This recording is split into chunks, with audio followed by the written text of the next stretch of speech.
My brother hid his second wife for 4 years while still being married to his first wife, and now he wants me to pay $32,000 for her cancer treatment. Let me back up. My brother Marcus is 2 years older than me. We've always been close. Or I thought we were. In college he married Sarah.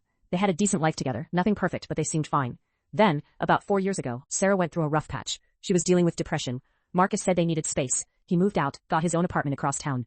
Sarah and I stayed in touch. She'd text me asking how he was doing. I'd give her updates. It was weird, but I didn't think too hard about it. Then last month, my mom called me crying. She'd found out that Marcus had been living with another woman named Jennifer for the past 4 years. Not just dating her, married to her. Legally married, while he was still married to Sarah. I couldn't believe it. I drove over to Marcus's place the same day and showed up unannounced. Jennifer answered the door. She looked tired, thin. Marcus came out looking guilty as hell. "What the hell is this?" I said. "It's not what you think," Marcus started. "Really? Because it looks exactly like what I think. You married someone while you're still married to someone else." He ran his hand through his hair. "Sarah and I were done. We both knew it. Then get a divorce. That's what normal people do." He didn't answer that. Instead he said, "Jennifer has cancer. Stage 3. She needs treatment. It's going to cost around $32,000 for the best doctors." I just stared at him. "Why are you telling me this?" "Because I need help. I don't have it." "So you want me to pay for your secret wife's medical bills? Is that what you're asking?" "You're the only one who has money saved," he said. His voice cracked a little. "I'm asking you to help me save her life." I looked at Jennifer. She wouldn't meet my eyes. "No," I said. "This isn't my problem. You made this mess. You lied to everyone. You're still married to Sarah. You can't just hide this." "So you're just going to let her die?" Marcus's voice got louder. "Don't put that on me. That's not fair. Life isn't fair," he said. "Jennifer didn't know I was married. I told her I was divorced. When she found out, she wanted to leave, but then she got diagnosed and, stop, I don't want to hear it. I left. I drove home and sat in my car for an hour, trying to figure out what to do. The next day Sarah called me. Somehow she already knew Marcus wanted me to pay. He'd texted her about it. She was livid. "Did you tell him yes?" she asked. "No." I told him no. "Good," she said. "Because he owes me $18,000 in back support. He's been lying to me for years, while I was paying the mortgage on the house we bought together. If you give him money, you're helping him avoid his responsibilities to me." He wasn't just lying about Jennifer. He was lying to Sarah about his finances. He was avoiding his legal duties as her husband. I called Marcus back. "I'm not paying," I said. "And you need to tell Sarah everything. You need to get a lawyer. You need to handle this the right way. You're going to let Jennifer die." "No. I'm going to let you face the consequences of your own choices. Jennifer needs to know the truth too. She married someone who was already married. That's not my fault. That's yours." He hung up on me. It's been 2 weeks. Jennifer's family got involved. Turns out they're wealthy, and they're paying for her treatment. Marcus and Sarah are in the middle of a divorce. Sarah's lawyer is going after him hard for the money he hid. But I keep thinking about Jennifer. She's sick. She didn't know the truth, and I have the money to help. My friends say I'm being cold. They say if someone's dying, you help them, no matter what. But my mom and Sarah both say I did the right thing, that enabling Marcus would have made everything worse. So I guess I'm asking, am I the asshole for refusing to pay?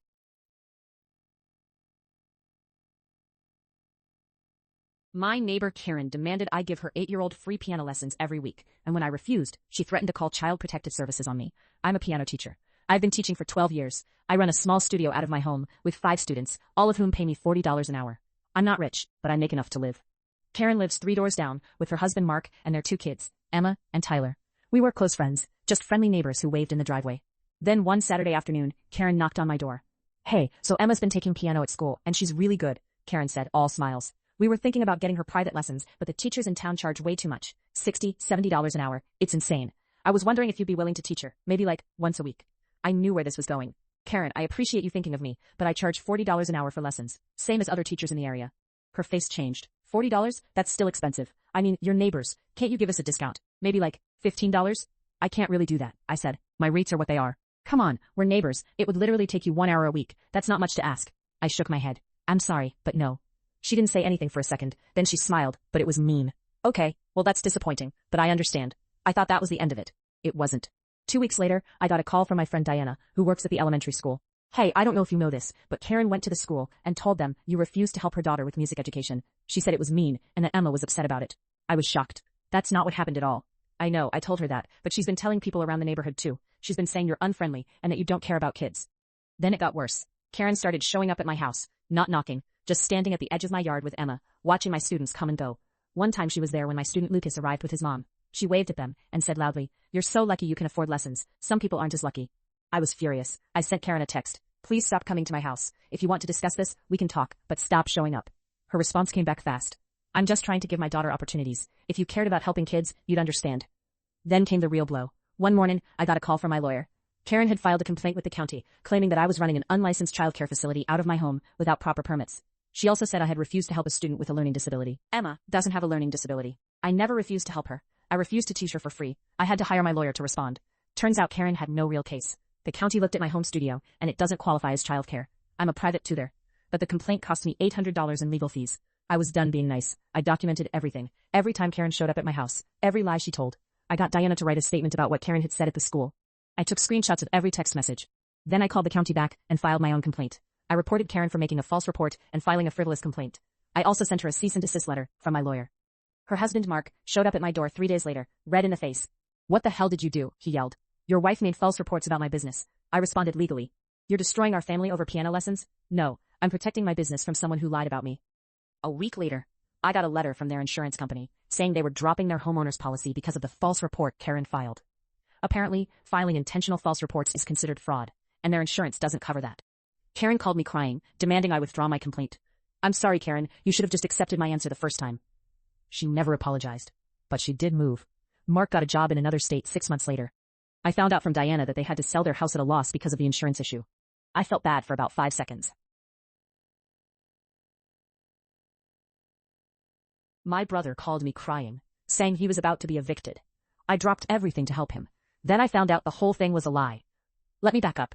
My brother Marcus is 31. I'm 34. We've always been close, even though we've had money problems in our family. Our dad left when we were kids, and our mom worked 2 jobs just to keep a roof over our heads. So when Marcus called me on a Tuesday night, totally panicked, saying he was about to lose his apartment, I didn't even think twice. "Dude, I'm so screwed," he said. His voice was shaking. "My landlord gave me a final notice. If I don't pay the back rent by Friday, I'm out. I have nowhere to go." I asked him how much he needed. He said $4,200. That was basically everything I had saved up. I was supposed to be saving for a car, but whatever. Family comes first, right? I told him I'd wire the money the next morning. But then something felt off. I don't know why. Marcus usually avoids asking for money. He's proud. So I texted our mom and asked if she knew he was in trouble. She called me back immediately. "What are you talking about?" I told her what Marcus said. There was a long pause. "He's not getting evicted," she said quietly. "He just got a new job. He's been bragging about making $65,000 a year." My stomach dropped. I called Marcus right away. "Hey, what's up?" he answered, all casual, no panic in his voice anymore.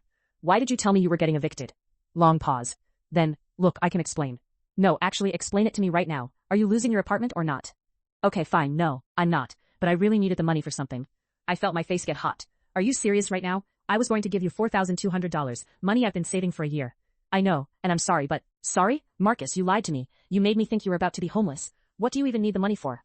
He didn't answer for a while. Then he said, "A trip. My girlfriend and I wanted to go to Cancun for her birthday." I literally couldn't speak. A trip. He lied about being evicted for a vacation. "Are you there?" he asked. "Yeah, I'm here, and I'm not giving you the money. I'm not giving you anything." "Come on, don't be like that. You already said yes." "I said yes because you told me you were losing your home. That's completely different. You lied to me, Marcus. You looked at your own brother and lied." "It was just a little lie to get help." "It wasn't a little lie. You made up an entire story. You cried. You pretended your life was falling apart." He got defensive. "You never would have helped me if I told you the truth." "Because I wouldn't. Because it's not an emergency. It's a vacation you want to take. That's not my problem." "Wow, okay. So you're just going to let me down like this?" That's when I lost it. "Let you down? You lied to me. Don't you dare act like I'm the bad guy here." I hung up on him. I didn't send the money. He texted me later saying I was selfish and cruel, that he needed family support, that I should understand what it's like to struggle. But here's the thing. I do understand what it's like to struggle. That's exactly why I was willing to help. He had to lie about it. He couldn't just ask me straight. He had to fake an emergency. Our mom called me the next day. She said Marcus was upset with me. She asked if I really wasn't going to help him. I told her the whole story. She said I did the right thing. But now I'm second-guessing myself. He's still my brother. Maybe I should have handled it differently. Maybe I was too harsh. So I guess what I'm asking is, was I wrong to refuse him the money after he lied to me like that? My boss made a new rule that you had to ask permission before using the bathroom, and I decided to follow it to the letter. Let me back up. I work at a mid-size marketing firm called Vertex Media in downtown Chicago. There's about 40 of us in the office. My boss is this guy named Derek. He's 42, always wearing designer glasses he doesn't need, always talking about how he used to work at some fancy agency in New York. He's been at Vertex for 3 years and thinks he's a genius. For years, the bathroom situation was normal. You just went. Nobody cared. But in March, Derek came back from some business conference all fired up about productivity. He called an all-hands meeting and announced that from now on, anyone who needed to use the bathroom had to ask permission first. He said it was to track productivity and make sure people weren't abusing break time. The whole room went quiet. I raised my hand. "Derek, what if we really need to go? Like, what if it's urgent?" He smiled like I'd asked a stupid question. "Then you ask. It's simple. You say, 'Hey Derek, bathroom break,' and I'll say yes or no based on what we're working on." Someone else asked, "What if you're in a meeting?" "Then you wait," he said. That's the whole point. Building discipline. For 2 weeks I just went along with it. I'd ask, he'd say yes, life went on. But then I started noticing something. Derek would say no sometimes, not because we were busy, but because he was in a mood. One day I asked at 3 o'clock on a slow Friday afternoon and he said, "Not right now, we're about to have a sync." The sync was at 3:30. That's 30 minutes. I waited. I didn't complain. But I was thinking about that rule. Ask permission and I'll say yes or no. Then came the day everything changed. It was a Tuesday. Derek had a huge presentation to the board of directors at 2 p.m. He was stressed, pacing around, checking his notes every 5 seconds. Around 1:15 he called me over. "I need you to pull the Q1 analytics report," he said. "Full breakdown, charts, numbers, everything, and I need it in the next 20 minutes. "Sure," I said. "No problem." I got to work. I was digging through files, building the spreadsheet, creating charts. I was moving fast. At 1:45 I really needed to use the bathroom. I'd had 3 coffees and 2 bottles of water that morning. My bladder was screaming. I walked over to Derek's desk. He was reviewing his presentation slides. "Hey Derek, bathroom break," I said. He didn't even look up. "No, not now. I need that report in 10 minutes and I need you focused." "Okay," I said. I went back to work. 5 minutes later I'm about to explode. I go back. "Derek, I really need to go. It's urgent." He finally looks at me. "You just asked 5 minutes ago. Just hold it." The report. So I held it. I finished the report. Sent it to him at 1:59. He grabbed it and ran to his presentation. He was gone for an hour. When he came back he looked relaxed, happy. He'd killed the presentation. That's when I decided. I was done asking for permission. The next day, I walked straight to the bathroom. Didn't ask. Derek was at his desk. "Hey, where are you going?" he called out. I stopped, turned around. "Bathroom," I said. "Did you ask permission?" "No," I said. "You said I had to ask and you'd say yes or no." "But yesterday you said no when I asked. Then you left for an hour." "That's not permission. That's just you saying no whenever you feel like it. So I'm not asking anymore." He stood up. "That's not how this works. The rule is you ask." "The rule is I ask and you say yes or no," I said. "You didn't say yes, you said no. So technically I don't have permission. I'm just going to the bathroom without it, like a normal person." His face turned red. "If you don't follow the rule, there will be consequences." "Which rule?" I said. "The one where I ask?" "I asked yesterday. You said no. So I'm not breaking it. I'm following it exactly as you wrote it. You gave me permission the day before. And the day before that. Just not yesterday. But that doesn't mean I can never go again." I walked to the bathroom. When I came back, Derek called another all-hands meeting. He announced the bathroom rule was being revised. Now anyone could use the bathroom whenever they needed to, no questions asked. He said productivity metrics had shown that the permission system was actually slowing people down. He didn't look at me once while he said it. I never saw that rule again. And Derek never tried to make up another stupid one either.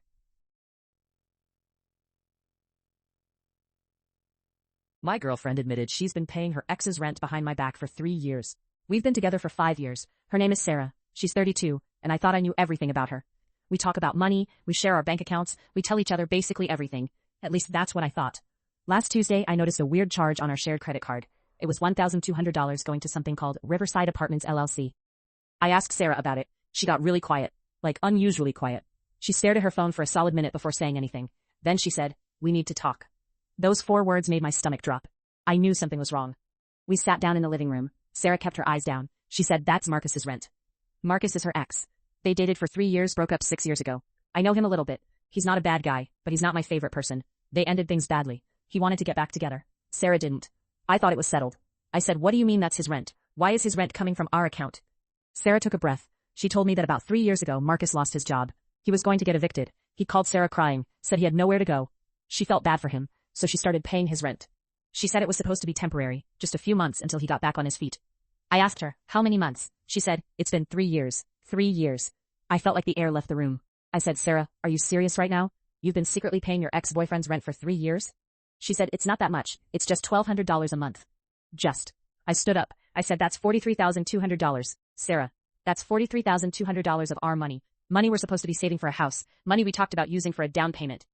Sarah started crying. She said, I know it's bad, but he needed help. I couldn't just let him be homeless."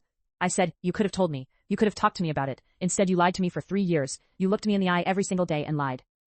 She said, "I knew you'd be angry. I knew you wouldn't let me do it." That hit different. I said, "Of course I wouldn't let you do it, because we're saving for our future, for our life together. And you decided to spend $43,000 on your ex without asking me." Sarah said, "He's my friend. I care about him." I asked, "Do you still have feelings for him?" She wouldn't answer. She just kept crying. That silence told me everything.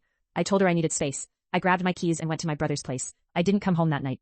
When I got back the next day, Sarah had done something. She called Marcus and told him she couldn't pay his rent anymore. I heard the voicemail he left. He was angry, saying she was using him, that she'd strung him along. He said if she didn't keep paying, he'd tell me everything about their relationship. Sarah had already told me everything. But here's the part that broke me. I asked her if she'd ever slept with Marcus after we started dating. She couldn't look me in the eye. She said it happened once. One time. About 2 years ago. She was drunk at a friend's party. She said it meant nothing. I packed a bag. I told her we were done. Not because of the money. Not even because of the lie. But because she slept with her ex while we were together and hid it from me for 2 years. I moved in with my brother. Sarah tried to call me 50 times that week. I didn't answer. My lawyer is handling the rest. We're splitting up. She keeps the apartment. I'm taking half the savings that's left. The house we were saving for is gone. Marcus found another place. Sarah's struggling financially now. My boss made a new rule that we had to forward every single email to her for approval before sending it. I followed it exactly. Let me back up. I work at a marketing firm called Brightside Media. It's a small place, maybe 15 people. My boss is Karen. She's in her late 40s, and she's always been a little controlling. But last month, she got obsessed with what she called quality control. She called a meeting on a Monday morning. We all sat around the conference table, and she stood up with this look on her face like she just solved world hunger. Starting today, she said, every single email that leaves this office goes through me first. I need to approve it. No exceptions. It's about brand consistency and making sure we don't look stupid. My coworker Derek raised his hand. Karen, what about emails to clients? That could slow things down. Every single email, she said. I don't care if it takes longer. Quality over speed. I remember thinking this was going to be a nightmare. But here's the thing about Karen. She never actually listened when people pushed back. So I decided to just do exactly what she asked. The next day, I sent her an email at 8:47 a.m. The subject line was, email for approval, reply to client about budget. I wrote out the email I wanted to send to a client named Marcus about a $15,000 project fee. I hit send to Karen. She replied 30 minutes later, approved. Then I forwarded it to Marcus. Same thing happened all day. Every email got sent to Karen first. By noon, I'd sent her 12 emails for approval. Some were short, some were long, some were to clients, some were to vendors. I approved every single one exactly as written. The second day was worse. I sent her 23 emails. By Friday, Karen was getting buried. I could tell because she started replying with just K or OK or sometimes approved in all caps. She wasn't even reading them anymore. That's when things got interesting. I sent her an email at 2:15 p.m. The subject line was, email for approval, reply to Zenith Consulting. In the body, I wrote, hi, we're very interested in your proposal for the project management software. Can we set up a call to discuss pricing and implementation? Let me know your availability. Karen replied, approved, within 2 minutes. So I sent it. Except there's something you need to know. Zenith Consulting doesn't exist. I made it up. I sent that email to a fake address. Why did I do that? Keep listening. The next Monday, Karen called an emergency meeting. She looked panicked. Her face was actually pale. We have a problem, she said. I got a call from corporate this morning. They're asking why we're pursuing contracts with companies that don't exist. Apparently someone sent an email about Zenith Consulting, and when they tried to verify the company, it's fake. Who sent that email? Karen looked at me. You did. On Friday.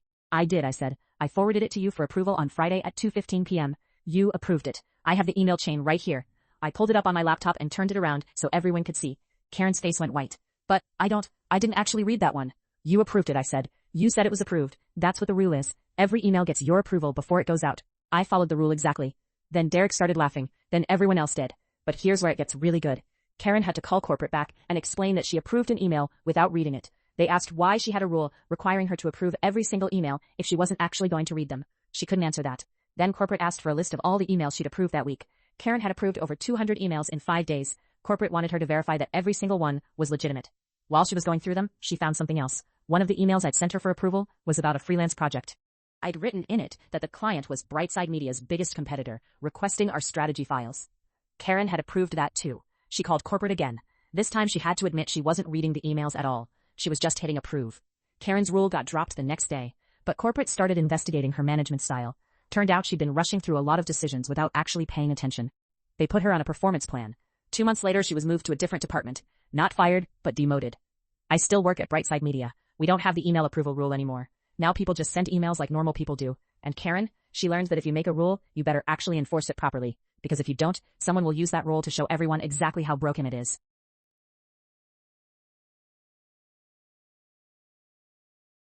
My sister got married without telling me, then asked me to pay back $18,000 in wedding costs she couldn't afford.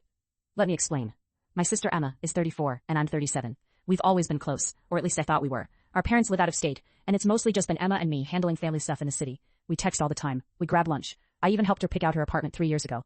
Then one day last month, I see a wedding photo on Facebook.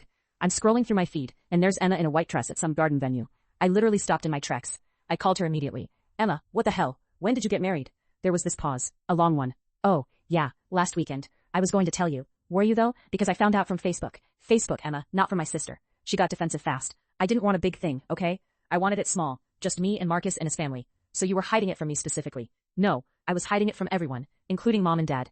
I didn't know whether to be angry or hurt. Probably both. I told her I needed to process this and hung up. 2 weeks go by. I'm still mad. Emma texts me that she needs to talk about something important. We meet up at a coffee shop near her place. She looks tired. She orders a black coffee and just sits there for a minute before speaking. I need to ask you something, and I know the timing is bad. Okay. I need $18,000. I literally laughed. Not a funny laugh. A shocked laugh. You need what now? The wedding cost more than we expected. Marcus lost some hours at work right before, and I had some unexpected medical bills. We paid for most of it ourselves, but we're short. So you're asking me to cover your secret wedding that I wasn't even invited to? You would have been invited if you'd known about it. That's different. Is it though? Because if I had been invited, you would have told me beforehand. Instead, you went behind my back, got married, and now you want me to bail you out. That's not how this works. She started crying, actually tearing up at the table. I made a mistake. I was scared, okay? I was scared you'd judge me for marrying Marcus so fast. We've only been together for 2 years. I knew you'd have opinions about it, and I didn't want to hear them before I did something I knew was right. So instead of trusting me with your decision, you hid it, and now you're asking me to financially support a chase you made without me.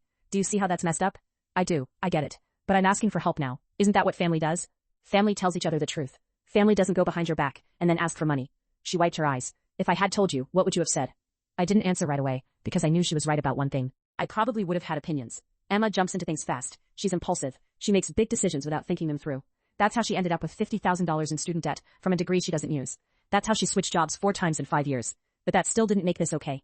I would have asked questions, real ones, about whether you were sure, whether you two had talked about money, whether you were doing this for the right reasons. And yeah, maybe I would have worried, but I would have supported you, as long as you were honest with me.